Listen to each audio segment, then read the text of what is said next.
ഇപ്പോൾ LDFന്റെ കൺവീനർ കൂടിയാണ്. അപ്പോൾ ഒരു ശക്തനായ ഒരു എതിരാളി വന്നിട്ട് മണ്ഡലത്തിൽ തന്നെ പ്രചാരണം ശക്തനാണ് എതിരാളി. അഭിപ്രായം ആ തോൽവി ഞങ്ങൾ അംഗീകരിക്കുന്നുണ്ട്, അതിൻ്റെ ഫലവും ഞങ്ങൾ അംഗീകരിക്കുന്നു. ഒരു പ്രശ്ന കാര്യത്തിലില്ല. പേരാമ്പ്രയിലെ LDFന്റെ പ്രചരണവുമായി ബന്ധപ്പെട്ടിട്ട് ഒരു അനൗൺസ്മെൻറ്റ് വാഹനത്തിൽ വർഗീയ ധ്രുവീകരണമുള്ളൊരു പരാമർശം ഉണ്ടായി എന്ന് പറഞ്ഞുകൊണ്ട് UDF DGPക്ക് പരാതി നൽകിയിട്ടുണ്ട്. അപ്പോൾ അതിനെക്കുറിച്ച് ഞങ്ങൾക്ക് അതിൽ പങ്കുണ്ട്. 3 ടേമായിട്ട് ഇവിടെ MLA ആയിട്ട് തുടരുന്നുണ്ട്. എന്താണ് ജനങ്ങൾ ഈ 3 ടേം എന്നുള്ള നിലയിൽ നിങ്ങൾ പറയുമ്പോൾ അതിൻ്റെ വസ്തുത കണക്കാക്കണം. ഞാൻ 2001, 2006 ആ പീരീഡിലാണ് ഞാൻ ആദ്യം MLA ആവുന്നത്. അന്ന് കേരള നിയമസഭയിൽ 40 MLA-മാരാണ് പ്രതിപക്ഷത്തുള്ളത്. ആൻ്റണിയുടെ നേതൃത്വത്തിലുള്ള ഗവൺമെൻറ്, പിന്നീട് ഉമ്മൻചാണ്ടി വന്നു. അത് കഴിഞ്ഞ് പിന്നെ 2006 ശേഷം ഞാൻ മത്സരിച്ചിട്ടില്ല. ഞാൻ പിന്നെ ഉള്ള 2 ടേം ആ പീരീഡിൽ ഞാൻ CPIM-ൻ്റെ ജില്ലാ സെക്രട്ടറി ആയിരുന്നു. ഞാൻ തെരഞ്ഞെടുപ്പ് ഇതില്ല. പിന്നെ ഞാൻ വീണ്ടും മത്സരിക്കുന്നത് 2016-ലാണ്. 2016 മുതൽ 2021 വരെ ആ പീരീഡിൽ ഞാൻ ഇടതുപക്ഷ ജനാധിപത്യ മുന്നണി ഗവൺമെൻറ്റിൽ തൊഴിൽ എക്സൈസ് വകുപ്പ് കൈകാര്യം ചെയ്ത മന്ത്രിയാണ്.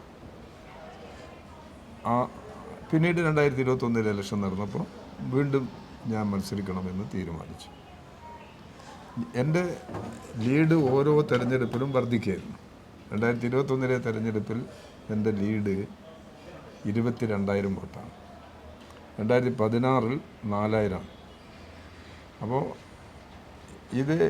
എൻ്റെ ലീഡ് കഴിഞ്ഞ തെരഞ്ഞെടുപ്പിൽ വർദ്ധിച്ചിട്ടുണ്ട്. ഈ വർധനവിന് ഇടവരുത്തിയ കാര്യത്തെക്കുറിച്ച് എനിക്ക് പൂർണ്ണ ബോധ്യമുണ്ട്. ഞാൻ ജനങ്ങൾക്ക് വേണ്ടി നിന്നു എന്നുള്ളതാണ്. ജനങ്ങൾക്ക് വേണ്ടി പ്രവർത്തിച്ചു. പേരാമ്പ്രയിൽ താരതമ്യം ചെയ്യാൻ കഴിയാത്ത നിലയിലുള്ള വികസനം വന്നിട്ടുണ്ട്. നിങ്ങൾക്ക് കാണാൻ കഴിയും. റോഡിൻ്റെ വികസനം, പാലങ്ങൾ, വിദ്യാഭ്യാസ മേഖലയുടെ പരിഷ്കരണവും വികാസവും, ആരോഗ്യ മേഖല വികാസം. ഇവിടെ പേരാമ്പ്ര താലൂക്ക് ആശുപത്രി ഉയർന്നുകൊണ്ടിരിക്കുകയാണ്. പേരാമ്പ്ര ബൈപ്പാസ് റോഡ്, ഇങ്ങനെ തുടങ്ങിയ വികസന രംഗത്ത് ജനങ്ങളുടെ മനസ്സിൽ പിടിക്കുന്ന നിരവധി പ്രവർത്തനങ്ങൾ ഞാൻ നടത്തിയിട്ടുണ്ട്. അപ്പോൾ അത്തരമൊരു സാഹചര്യത്തിൽ പേരാമ്പ്ര അസംബ്ലി മണ്ഡലത്തിൽ ഞാൻ തന്നെ തുടരുന്നതാണ് നല്ലത് എന്ന് എൻ്റെ പാർട്ടിയും ഇടതുപക്ഷ ജനാധിപത്യ മുന്നണിയും തീരുമാനിച്ചു. വേറെ ആളില്ലാത്തതുകൊണ്ടല്ല. പക്ഷേ ഇന്നത്തെ സാഹചര്യത്തിൽ ഇതിൻ്റെ എല്ലാം വിശകലനം ചെയ്യുമ്പോൾ ഞാൻ മത്സരിക്കുന്നതാണ് കുറച്ചുകൂടി ഗുണം എന്ന് കണ്ട് അങ്ങനെയാണ് ഈ ടീമിൽ ഞാൻ സ്ഥാനാർത്ഥിയാവുകയും ചെയ്തത്. ഞാൻ സ്ഥാനാർത്ഥിയായി ജനങ്ങളുടെ എല്ലാ വിഭാഗം ജനങ്ങളെയും ചേർത്ത് നിർത്താൻ ഞാൻ ശ്രമിച്ചിട്ടുണ്ട്.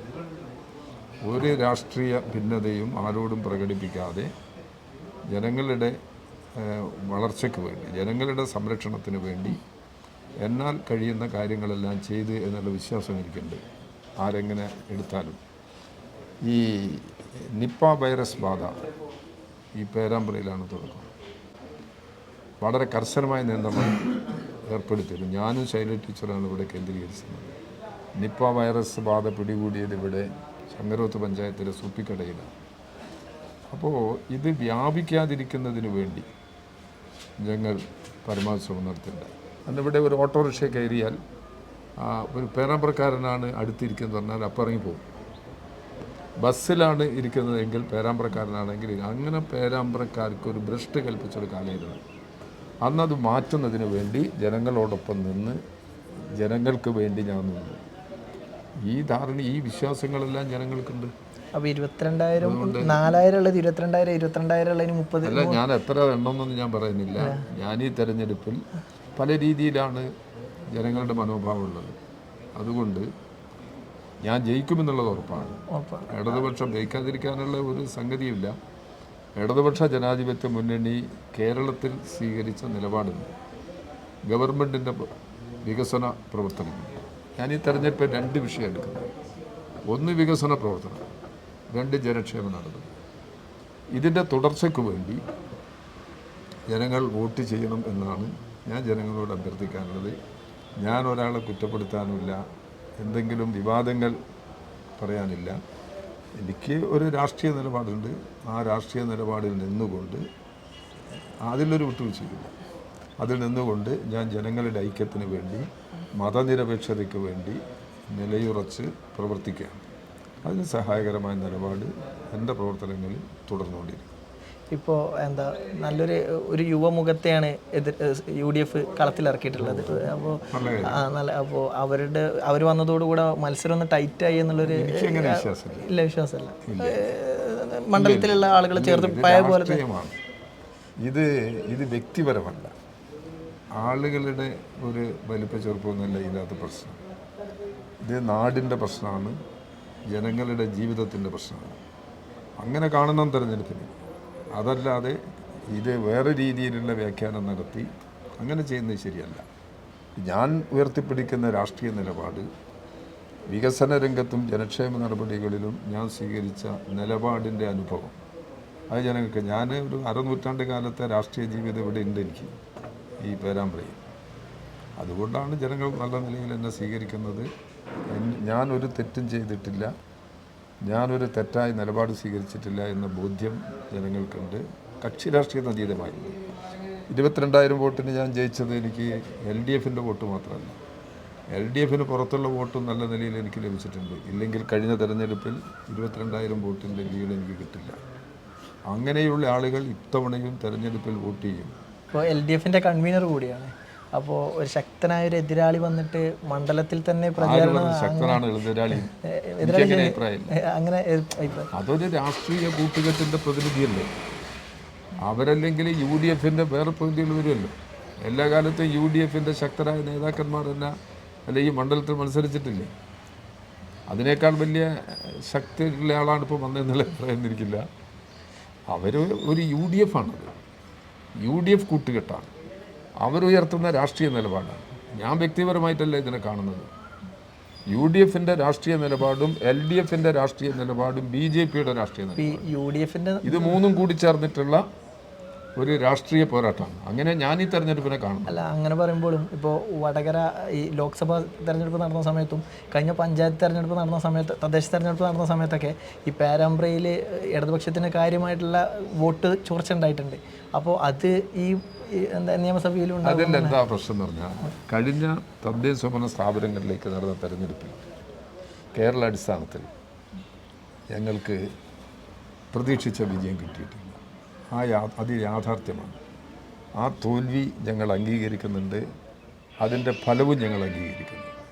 ഒരു പ്രശ്ന കാര്യത്തിലില്ല. എന്നാൽ ഇതിന് കാരണം എന്താണെന്നുള്ളത് ഞങ്ങൾ ജനങ്ങളുടെ ഇടയിലേക്ക് ഇറങ്ങി പരിശോധിച്ചു. ഞങ്ങൾ ഒരു PR ഏജൻസിയെ ഉപയോഗിച്ചിട്ടില്ല. ജനങ്ങളാണല്ലോ വോട്ട് ചെയ്തത്. ഇത്രയും കാര്യങ്ങളെല്ലാം ഞങ്ങൾ ചെയ്തിട്ട് എന്തുകൊണ്ട് ജനങ്ങൾ ഇങ്ങനെ പ്രതികരണം ഉണ്ടായി? കോൺഗ്രസ്സുകാർ വീട്ടിൽ ഞങ്ങൾ പോയിട്ടുണ്ട്, ലീഗ് രാഷ്ട്രീയമുള്ളവർ വീട്ടിൽ പോയിട്ടുണ്ട്, BJPക്കാരെ വീട്ടിൽ പോയിട്ടുണ്ട്. എല്ലാ രാഷ്ട്രീയ അഭിപ്രായമുള്ള ആളുകളുടെ വീടുകളിലും ഞാനൊരു 100-150 വീട് കയറിയിട്ടുണ്ട് കേരളത്തിൻ്റെ പല ഭാഗങ്ങളിലായി. അപ്പോൾ ഒരു വീട്ടിൽ നിന്ന് പോലും ഒരു രാഷ്ട്രീയ പാർട്ടിപ്പെട്ടവർ ഇവിടെ ഭരണവിരുദ്ധ വികാരമുണ്ട് എന്ന് പറഞ്ഞിട്ടില്ല. അപ്പോൾ എന്താ പ്രശ്നം? ഞങ്ങളുടെ അടുത്തൊക്കെ എന്തെങ്കിലും തെറ്റുണ്ട്, ഞങ്ങളുടെ ജീവിത രീതിയിലോ ഞങ്ങളുടെ സമീപനത്തിലോ അല്ലെങ്കിൽ ജനങ്ങൾക്ക് ഇഷ്ടപ്പെടാത്ത എന്തെങ്കിലും ഞങ്ങളുടെ ഭാഗത്തുണ്ടോ? അതും ജനങ്ങളായിട്ട് ഞങ്ങൾ പരിശോധിച്ചു. പ്രാദേശിക തലത്തിൽ ചില നിലപാടുകളോട് അഭിപ്രായ വ്യത്യാസമുണ്ട്. അതെല്ലാം ഇത് പ്രാദേശിക തെരഞ്ഞെടുപ്പായതുകൊണ്ട് അതെല്ലാം ഇതിനകത്ത് വന്ന് ചാടി. തദ്ദേശ തെരഞ്ഞെടുപ്പിലെ തോൽവിയിൽ നിന്ന് തെറ്റുകളൊക്കെ തിരുത്തി നിയമസഭയിൽ അത് തദ്ദേശ സ്വയംഭരണ സ്ഥാപനങ്ങളുടെ അനുഭവം എന്ന് പറഞ്ഞാൽ എല്ലാം തെറ്റ് എന്നുള്ളതല്ല അതിൻ്റെ അർത്ഥം. ഞാനങ്ങനെ പറഞ്ഞിട്ടില്ല. ചില പോരായ്മകൾ ചില സ്ഥലങ്ങളിൽ പ്രാദേശികമായി ചൂണ്ടിക്കാണിച്ചിട്ടുണ്ട്. അതിൽ ഞങ്ങൾ കാരണക്കാരാണെങ്കിൽ ഞങ്ങളത് തിരുത്തിയിട്ടുണ്ട്. അതുകൊണ്ട് തദ്ദേശ ഭരണ സ്ഥാപനങ്ങളിൽ ചെയ്തൊക്കെ തെറ്റാണെന്നല്ല അതിൻ്റെ അർത്ഥം. തദ്ദേശ ഭരണ സ്ഥാപനങ്ങൾ ജനങ്ങൾക്ക് അവരുടെ വികസനം മുന്നോട്ട് കൊണ്ടുപോകുന്നതിന് എത്രയോ പങ്ക് വഹിച്ചിട്ടുണ്ട്. എത്രയോ നല്ല പദ്ധതികൾ ഈ നാടിൽ ഇത്രയധികം റോഡുകൾ നിങ്ങളുടെ ജീവിതത്തിൽ വേറെ ഏതെങ്കിലും സന്ദർഭത്തിൽ കണ്ടിട്ടുണ്ട്? ഈ പാലങ്ങളൊക്കെ കെട്ടിയില്ലേ? ഇത് ചങ്ങരോത്ത് ഗ്രാമപഞ്ചായത്ത് UDFന് മുൻതൂക്കമുള്ള പഞ്ചായത്ത് എന്നുള്ള നിലയിൽ എന്തെങ്കിലും ഒരു വിവേചനം ഞങ്ങൾ കാണിച്ചിട്ടുണ്ട്? UDF ആയാലും ചങ്ങരോത്ത് ഗ്രാമപഞ്ചായത്തുള്ള സാധാരണ ജനങ്ങളാണ്. ആ ജനങ്ങളുടെ ഇത്തരത്തിലുള്ള പ്രശ്നങ്ങൾക്ക് പരിഹാരം ഉണ്ടാക്കുക എന്നുള്ള നിലപാടാണ് എടുക്കുന്നത്. ഇങ്ങനെയൊക്കെ ജനങ്ങളെ ചേർത്ത് നിർത്തി ജനങ്ങൾക്ക് വേണ്ടി ചെയ്തിട്ടും UDF എന്നെ പറ്റി പ്രചരിപ്പിക്കുന്നത് ഇവിടെ ഒരു വികസനവും നടന്നിട്ടില്ല, ഇവിടെയൊക്കെ വികസന മുരടിപ്പാണ്. അതുകൊണ്ട് ഇടതുപക്ഷ ജനാധിപത്യ മുന്നണിയെ അധികാരത്തിൽ നിന്ന് ഒഴിവാക്കിയിട്ട് UDF-നെ തിരഞ്ഞെടുക്കണമെന്ന്. വികസന പ്രവർത്തനങ്ങളും ക്ഷേമ പ്രവർത്തനങ്ങളും ജനങ്ങൾക്ക് കിട്ടിയിരുന്ന അനുഭവത്തിൽ നിന്നുള്ള യാഥാർത്ഥ്യം അപ്പോൾ അവർ വോട്ടാവും. അവർ വോട്ട് ചെയ്യുന്നതിനെ ഞാൻ വിശ്വസിക്കുന്നത്, നിങ്ങൾക്ക് വേണമെന്നുണ്ടെങ്കിൽ കുറച്ച് ആളുകൾ വേണോ പറഞ്ഞ് തെറ്റിദ്ധരിപ്പിക്കാൻ കഴിയും. അതിനുള്ള എല്ലാ ശ്രമങ്ങളും നടത്തുന്നുണ്ട്. ഞാനതിനില്ല. അത് അപ്പം ജനങ്ങൾക്ക് മനസ്സിലാകുന്ന കാലത്ത് മനസ്സിലായിക്കോളും. അത് എനിക്ക് കാര്യത്തിലുള്ളൂ. ഇതൊന്നും അല്ല എന്ന് പറഞ്ഞിട്ട് വിശദീകരിക്കുന്നുണ്ടല്ലോ, പ്രചരിപ്പിക്കുന്നുണ്ടല്ലോ വ്യാപകമായിട്ട്. ഞാനതിനില്ല. പേരാമ്പ്രയിലെ LDF-ന്റെ പ്രചരണവുമായി ബന്ധപ്പെട്ടിട്ട് ഒരു അനൗൺസ്മെൻറ്റ് വാഹനത്തിൽ വർഗീയ ധ്രുവീകരണമുള്ളൊരു പരാമർശം ഉണ്ടായി എന്ന് പറഞ്ഞുകൊണ്ട് UDF DGPക്ക് പരാതി നൽകിയിട്ടുണ്ട്. അപ്പോൾ അതിനെക്കുറിച്ച് ഞങ്ങൾക്ക് അതിൽ പങ്കൊന്നുമില്ല. ഞങ്ങൾ ഒരു വർഗീയ ധ്രുവീകരണത്തിൻ്റെ നിലപാട് ഞങ്ങളുണ്ട്. ഞങ്ങൾ മതനിരപേക്ഷത ഉയർത്തിപ്പിടിക്കുന്ന ഒരു രാഷ്ട്രീയ പ്രസ്ഥാനമാണ്. അതിന് വില കൊടുത്തവരാണ് ഞങ്ങൾ. മതനിരപേക്ഷത സംരക്ഷിക്കുന്നതിന് വേണ്ടി വില കൊടുത്തതാണ്. പള്ളിക്ക് കാവൽ നിന്നിട്ട് ജീവൻ കൊടുക്കേണ്ടി വന്ന പാർട്ടിയുടെ ആളുകളാണ് ഞങ്ങൾ. അനൗൺസ്മെന്റിൽ ഇങ്ങനെ ഒരു പ്രശ്നം ഞങ്ങൾ നടത്തിയിട്ടില്ല. ഒരിക്കലും അങ്ങനെ ഒരു പ്രചാരവേല അങ്ങനെ റെക്കോർഡ് ചെയ്തിട്ടുണ്ടെങ്കിൽ അത് പരിശോധിച്ചോട്ടെ. അത് CPM-നും ബന്ധമല്ല, ഇടതുപക്ഷ ജനാധിപത്യ മുന്നണിക്കും ബന്ധമല്ല.